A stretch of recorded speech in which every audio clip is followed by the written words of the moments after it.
floor. Thank you.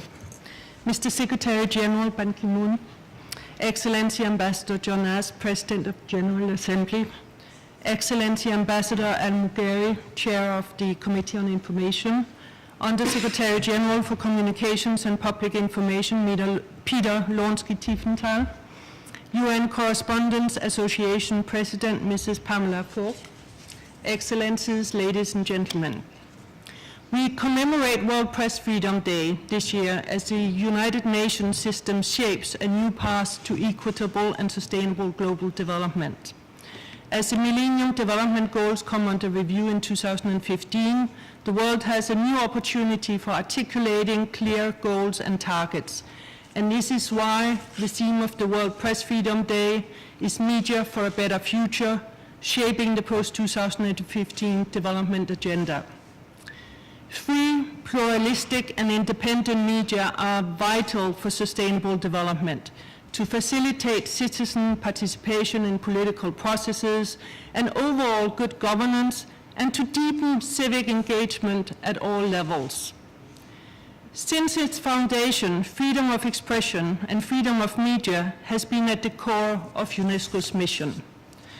Our Constitution, adopted in November 1945, says UNESCO member states will collaborate in the work of advancing the mutual knowledge and understanding of all peoples through all means of mass communication, and promote the free flow of information, ideas by word and image.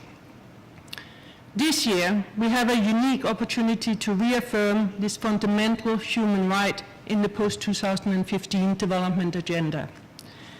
In November 2013, the UNESCO General Conference passed a resolution that highlights the importance of promoting three key concerns in the post-2015 agenda: freedom of expression, universal access to knowledge and its preservation, and free, pluralistic, and independent media, both offline and online. The resolution described these as indispensable elements for flourishing democracies and to foster citizen participation.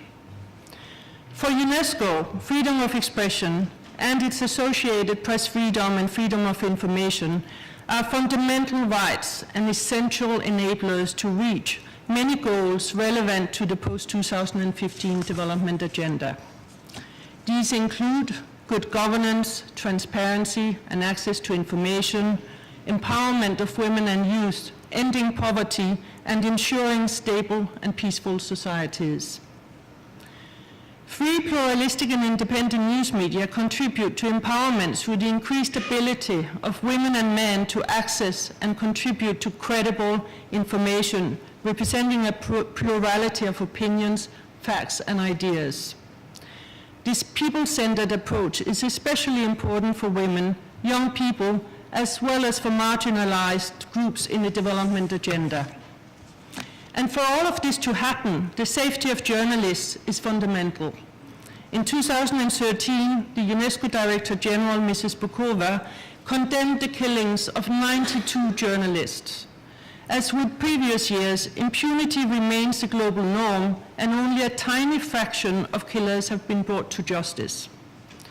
The safety of journalists in a society is a symptom of the strength of the rule of law, which is vital for any government charged with advancing development.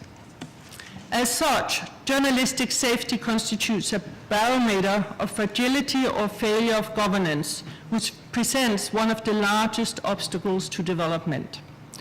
And this is why the General Assembly resolution on the safety of journalists and the issue of impunity set a milestone for press freedom.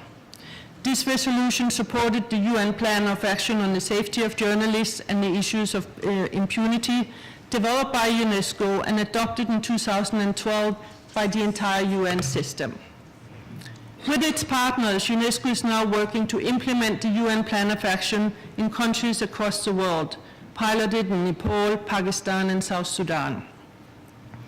Implementation is bringing together the entire UN family, other international organizations, national governments, media and civil society, to combine forces to stop the killing of journalists and eliminate the impunity that perpetuates the violence. Excellencies, ladies and gentlemen, Every year, an international independent jury of media professionals singles out an exemplary professional to receive the UNESCO Guillermo Cano World Press Freedom Prize. The award this year will be presented to the Turkish investigative journalist Ahmet Şik, an ardent defender of freedom of expression who has devoted his career to denouncing corruption and human rights abuses. World Press Freedom Day is about freedom of expression. Fundamentally, it's about courage, and it's about inclusion, both of which are essential ingredients for healthy, open societies and sustainable development. This was the spirit that drove the groundbreaking 1991 Windhoek Declaration, a powerful statement of press freedom principles, recognizing that an independent, pluralistic, and unfettered media was indispensable for the future of every nation aspiring to democracy and social equity. The worldwide trend towards democracy and freedom of information and expression is a fundamental contribution to the fulfillment of human aspirations. These are the words of the Declaration. They express well the ultimate objective of human development, which is empowerment through human rights and dignity. More than 20 years later, on the eve of 2015, as we shape a new agenda to follow, this same spirit must guide us as never before, to ensure every voice is heard, every journalist is safe, for stronger rule of law and more effective governance. I thank you for your attention.